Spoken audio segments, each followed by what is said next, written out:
all the jobs I've had, this was the most fun.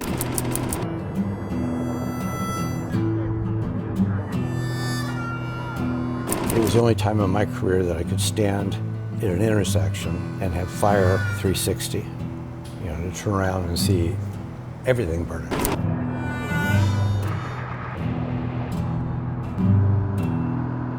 When I ascended the road to Gates Pass, and at the very top, it was night and dark at that point, I could see the flames, and my heart just dropped.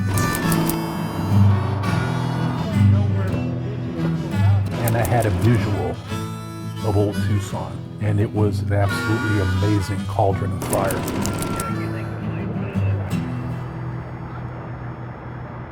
I think I probably had the same thought that everybody else did was, oh God, I hope they catch it in time. Command, this is Sector 4.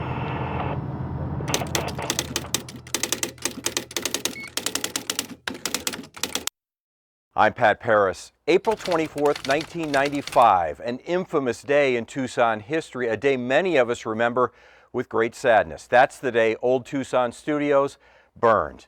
Now, KGUN 9 has obtained this official document. It shows that the Pima County Sheriff's Department continues to be the lead investigative unit. Along with federal authorities, they conducted an extensive investigation into the cause of the massive blaze that included dozens of interviews. Here's a KGUN 9 report on the findings of the investigation from late 1996. Investigators confirmed the fire was human-caused, but to this day, no suspects have been arrested. Arson was suspected, but still to this day, no suspects have been identified and no arrests have been made. The case is now officially closed. The Pima County Sheriff's Department says the case is not actively assigned or being worked unless new information surfaces.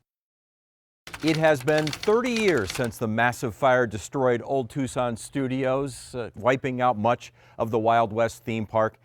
It did reopen, but it did not reach the same heights as it had in the 1980s and 1990s. Here now is a look back at that day, April 24th, 1995. It wasn't a crazy busy day. It was just pretty typical. Marissa Fazio had just started her late Monday afternoon shift operating the antique car ride. I saw some smoke coming up over here, and I was like thinking to myself, that's not where the smoke should be. We were actually doing a show over at the Mission. James Mead was a stunt show performer at Old Tucson doing a show when the fire broke out on that April day in 1995. I rushed up to the top of the Mission and I looked out and, you could just see the smoke. I mean, it was just a huge column of smoke. The wind-driven fire spread rapidly. Then it was blowing and it was catching, and then Kansas Street went up, and then once that happened and the wind kept going, that hit the sound stage. There were a lot of people who actually thought that this was just part of the show. Marissa Fazio was trying to convince guests to evacuate the park while also trying to save what they could. The worst part for me was cutting our Belgians loose, was just starting to have to cut our livestock loose into the desert, because where you can't let them stay there because they're in danger. The horses and livestock were saved. The soundstage and a brand new wardrobe building were not. When I ascended the road to Gates Pass, and at the very top, it was night and dark at that point, I could see the flames, and my heart just dropped. Helene Levy was the president of Diamond Entertainment, who operated Old Tucson at the time of the fire. She raced to the theme park from her son's T-ball game. More than 200 firefighters from multiple departments had responded. The lasting image of the fire, the historic Reno locomotive with embers glowing around it. It was all a sobering experience for Levy. Actually being there that night and seeing it and not having the full comprehension of what it meant for Old Tucson, for our community, for our employees and their livelihood, and so many things going through my head. And it continued for a very long time after that. It took about 4 hours to put out the fire. Fortunately, nobody was hurt. The fire did an estimated $10 million in damage, destroying more than 25 buildings. A 6-month ATF investigation into the cause of the fire was inconclusive. It took nearly 2 years to reopen. At about half the size and with so much of the history destroyed, it has never quite been the same. Everybody had a memory of visiting Old Tucson when they were a kid with their family or when someone came from out of town. And boy, I heard a lot of that after the fire, because people took it personally. I was devastated.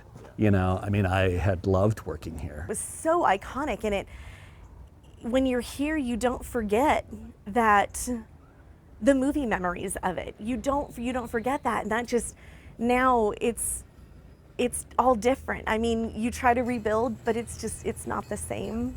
But I love what they're doing with it. I love that they're trying to bring life and breathe life back into it again.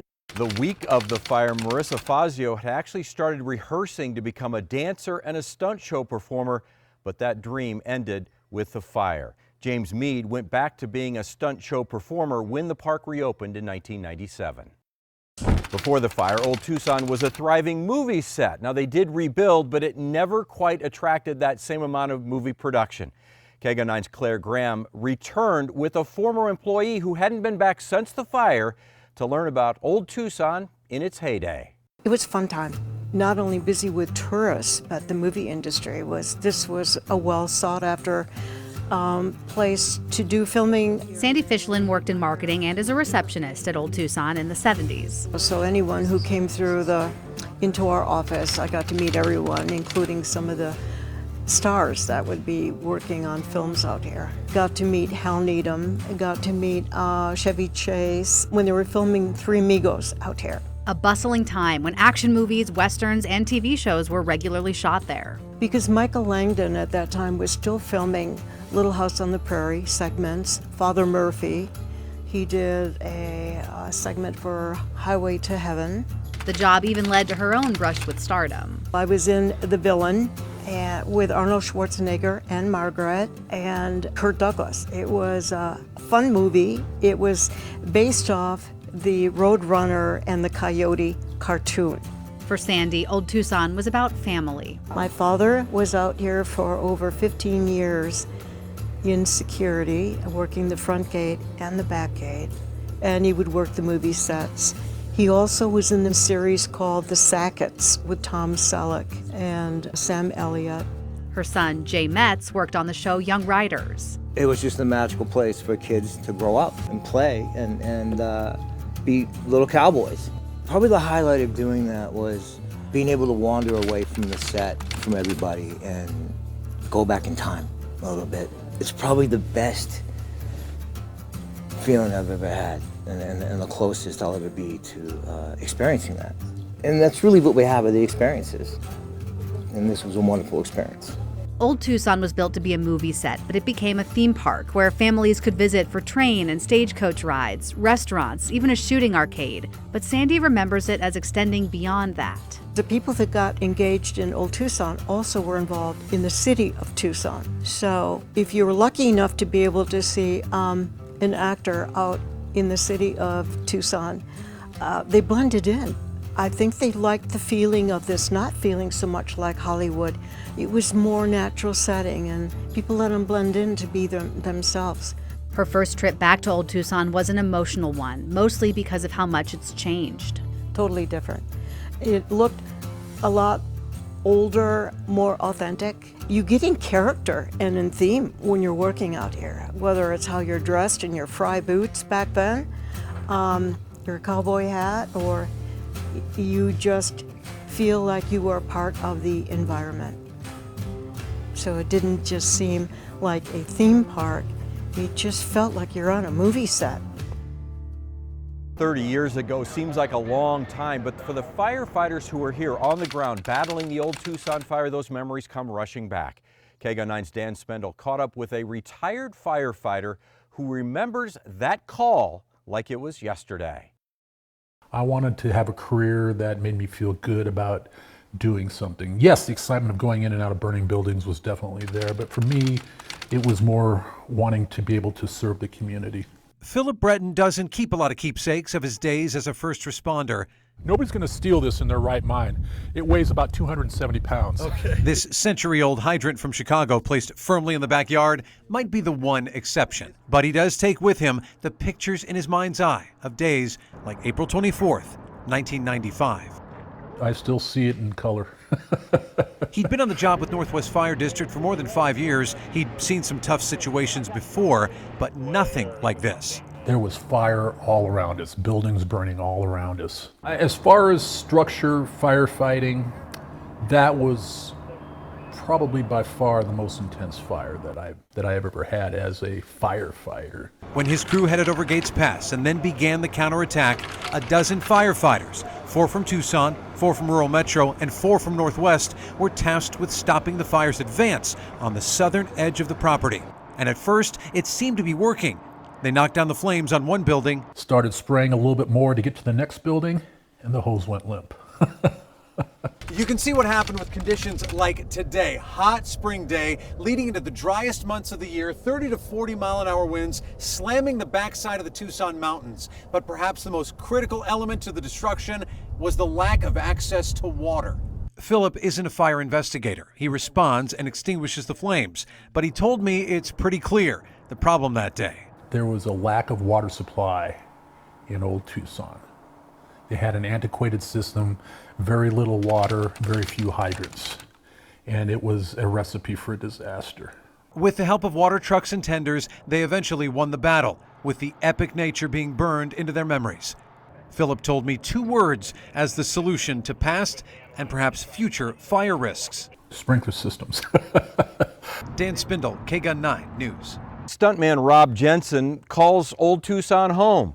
KGUN 9's Vanessa Gongora spoke with him about his days as a stuntman here at Old Tucson and what he remembers about the day the fire broke out. This is where all the magic happened for stuntman Rob Jensen. From being lit on fire to throwing himself off buildings, he enjoyed it all. That is until the infamous fire took over. Rob Jensen did it all, from acting to stunting to production managing at Old Tucson for more than 25 years. I had the pleasure of working there before the fire, starting in 1992 for the second Nightfall. And I hired on as one of the actors, and that's when it all began. After Nightfall, an annual Halloween attraction, Jensen stayed on as a stuntman. The people want to be shocked. You know, they want that extreme, whoa! Jensen's love for Old Tucson started when he was a child. I got a photo of myself with one of the gunfighters, my first trip there when I was 4 years old. And I was always just fascinated by it. He knew exactly what he wanted to be when he grew up. I thought to myself, someday I'm going to do that. And guess what happened? After getting stuntman training from his friends and then joining the United Stuntmen's Association, his skills only enhanced and had his personal favorite stunt. I love doing the fire. Jensen did everything from tumbling to body burns, precision driving, cable work, and high falls. Don't do it unless you're trained. Ever. When the fire happened, he was no longer working at Old Tucson, but it's a time he'll never forget. It was just a horrible day. Sad, sad day for Tucson, all of Tucson.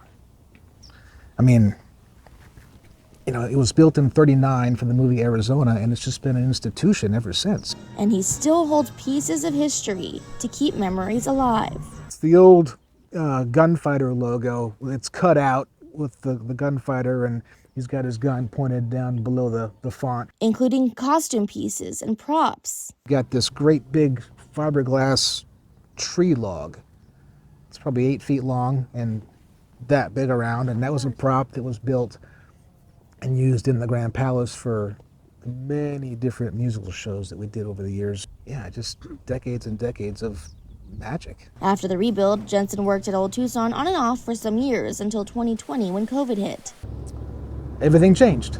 Though Old Tucson will never be what it used to be.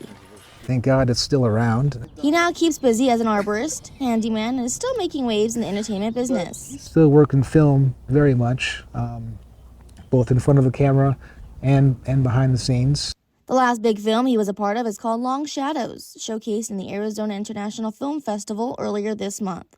Reporting in the West Side from Old Tucson, Vanessa Gongora, KGUN 9. Tucson Fire was one of the many departments called that night in 1995 to battle the Old Tucson fire. Now retired Randy Ogden sat down with our Craig Smith to discuss the fire and what it was like to be in the middle of the efforts to save the historic studio. The Old Tucson fire was an extreme challenge for firefighters who gathered from all over the valley. we had a chance to talk to a firefighter who was there that night. Rural Metro Staging Officer and myself both are in the command van. It was the only time in my career that I could stand in an intersection and have fire 360, to turn around and see everything burning.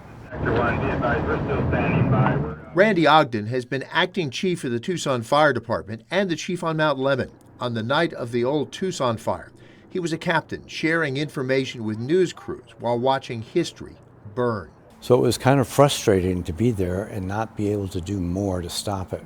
And it was more of helping history. All the things, the movies that were there over the years, the John Wayne movies and all the older ones that we could watch go away.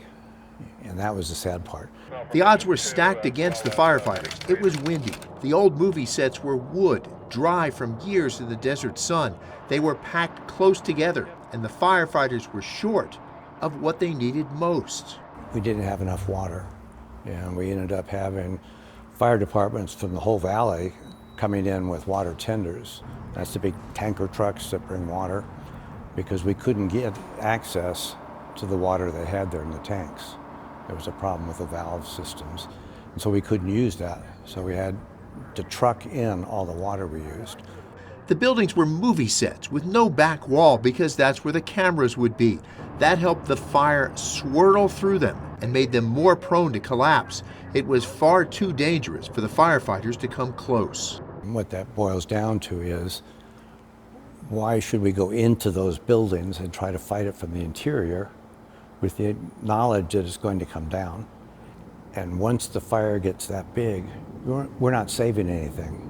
So for me to call your wife and say, I'm sorry, your husband died last night in a fire that really had no value. And that's really become at the forefront of most fire departments. Chief Ogden says wider roads lead to the new Old Tucson now. There are reliable hydrants and fire sprinklers to protect the new buildings. But he says while the new place is great, he wishes more people could have seen the original. And to see all the things that I grew up, the costumes that were used for filming the High Chaparral series and some of John Wayne's movies, going away, that will never be the same. I mean, they're gone. And you could rebuild them or re-sew them, but they're not the same. It's just different. And it was sad. It was sad to see history going away. Craig Smith, KGUN 9. Our very own Kyler Diggs actually has a connection to that April 24th, 1995 Old Tucson fire. As a young man, he visited with his family here at Old Tucson on that very day, just hours before the fire broke out. He has thoughts now about the day of the fire and learning that Old Tucson was burning. Our connection with the fire is my mom and dad and I had made a trip to the Southwest during that time, and on the day of the fire, we had come to Old Tucson as one of our favorite places to visit. We had a great day, spent most of the day out here, and I was even a part of a short subject film that was filmed right here in the Grand Palace, and had a great time doing that. And then we left, and as we were heading up the road to Phoenix, my dad looked in the rearview mirror and he saw all kinds of black smoke coming up, and we thought, man, that looks like that's kind of near Old Tucson. So I turned on the radio, and sure enough, I found a station where they were doing live coverage of a fire at Old Tucson, and we were absolutely shocked that we had just been there, and now Old Tucson was on fire, and it was actually quite sad and quite surreal. And even to this day, it's kind of surreal to know that we were here on that day. That's my story. As we produced this 30th anniversary of the Old Tucson Fire Special, we came across many social media sites that are dedicated to Old Tucson. We thought we'd invite you to share your memories, some of your photos about Old Tucson. You can head to KGUN9.com and go to Viewer Photo Submission. In the meantime, we invite you to come out here and enjoy Old Tucson under new ownership as they expand and bring Old Tucson back to the way we remember. Thanks for joining us.